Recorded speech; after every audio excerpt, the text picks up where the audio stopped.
안녕하세요. 사이트고 여러분.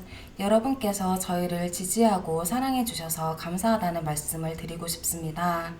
사이트고의 목표는 정신학과, 정신건강에 여러분 모두가 더 쉽게 접근하실 수 있게 하는 것입니다. 어린 시절은 우리 삶에서 중요한 성장 시기입니다. 어렸을 때 경험한 것들은 종종 성인이 된 후에도 여러분에게 들러붙어 있을 겁니다. 습관은 학습되며 관계는 자주 반복됩니다. 그리고 우리가 마주치는 모든 큰 변화는 지속적인 영향을 미칩니다. 우리의 어린 시절 경험은 세상에 대한 우리의 관점과 우리의 입장에 영향을 미칩니다. 안타깝게도 모든 사람이 안정적이고 지지적인 가정에서 자라는 건 아닙니다. 일부 아동은 학대를 경험하거나 가난과 괴롭힘, 질병 또는 차별을 당합니다. 여기에 어린 시절이 정신건강에 어떤 영향을 미치는지 보여주는 5가지 예가 있습니다. 첫째, 어린 시절은 두뇌 발달의 필수적인 시기입니다. 유아기와 사춘기 사이에 뇌의 발달은 복잡한 사고 과정과 경험의 내재화를 허용합니다. 아이들은 일반적으로 집에서 가족과만 어울리기보다는 학교에서 또래 친구들과 시간을 보내기 시작합니다.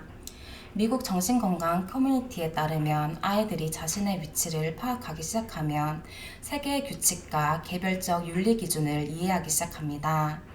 둘째, 가족과의 관계는 미래의 모든 관계를 결정합니다. 어렸을 때 가족과의 경험을 통해 다른 사람에 대해 배우고 그들과 상호작용하는 방법을 배웁니다. 여러분이 개발하는 관계의 종류는 안전하든 불안정하든 일반적으로 미래의 모든 관계에 접근하는 렌즈입니다. 예를 들어 건강한 애착이 없는 어린이는 스트레스에 더 취약한 것으로 나타났습니다. 감정을 제어하고 표현하는데 어려움이 있으며 상황에 대해 폭력적으로 또는 부적절하게 반응할 수 있습니다.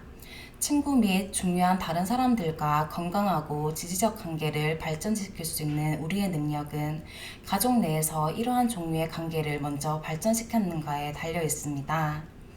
복잡한 트라우마 이력을 가진 아이는 연애관계, 우정, 교사나 경찰관과 같은 권위 있는 인물과의 관계에서 문제가 생길 수 있습니다. 셋째, 불건전한 정서 처리는 성인기까지 지속됩니다. 연구에 따르면 어린이가 트라우마나 장기간 스트레스를 경험하면 정서를 처리하는 방식이 바뀝니다. 예를 들어 부모로부터 무시당한 아이는 자신의 필요를 충족시키기 위해 말썽을 피우거나 짜증을 내는 법을 배울 수 있습니다. 임상심리학자인 KT 맥래프린 박사는 고조된 감정 반응도, 정서적 인식 감소, 불건전한 대처 습관을 포함한 정서적 조절의 이러한 변화가 어린 시절 스트레스 요인의 영향이 성인기에 고착될 수 있다고 주장합니다. 넷째, 어린 시절은 변화로 가득 차 있습니다. 학교 첫날에 압도당한 느낌을 기억하십니까? 중학교에서 겪은 몇 가지 단계에 여전히 불만이 있습니까? 어린 시절과 청소년기는 무섭고 부끄러운 변화로 가득 차 있습니다. 영국의 정신건강재단은 이러한 변화가 흥미로울 수는 있지만 어린 마음에 큰 타격을 준다고 상기시켜줍니다. 사춘기는 엄청난 변화이며 신체적, 호르몬적, 정서적 인상을 남깁니다. 신체가 변하면 자신과 다른 사람과의 관계도 변합니다.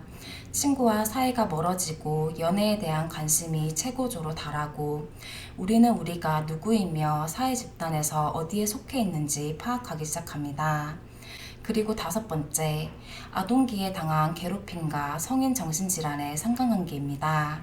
어렸을 때 괴롭힘을 당했다면 그때 경험한 두려움, 불안 또는 낮은 자존감을 기억하는 것이 어렵지 않습니다. 놀랍게도 수제 타냐 레레아 박사가 운영하는 팀은 어린 시절 당한 괴롭힘이 성인기에도 오랫동안 영향을 미칠 가능성이 있음을 발견했습니다.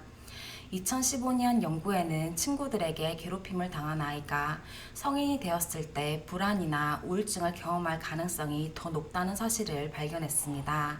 여러분의 어린 시절은 어땠나요? 아래 댓글로 알려주세요. 사용된 연구 및 참고 문헌은 아래 설명에 나열되어 있습니다. 더 많은 사이트고 콘텐츠를 보려면 구독 버튼과 알림벨 아이콘을 누르는 것을 잊지 마세요. 그리고 항상 시청해주셔서 감사합니다. 다음에 뵙겠습니다.